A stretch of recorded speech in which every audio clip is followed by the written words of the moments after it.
Hi, I'm Julia Feld, and I'll be teaching a 2-day workshop that combines hand building, carving, colors, and decals.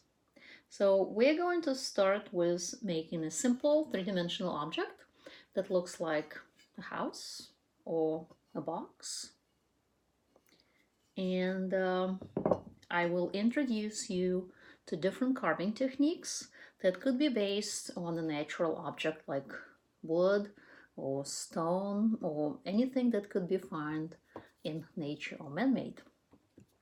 After that, when your work is almost bone dry, we're gonna go through colors, and we're gonna use Amica velvet underglazes to introduce color to your work.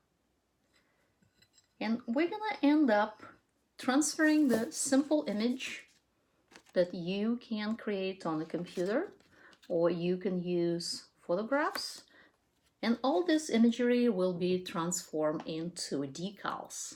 So the finished product will have a decal imagery because we're making memory boxes.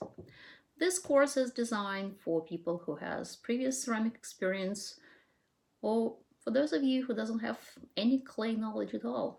So I hopefully I'll see you all in February. Thank you.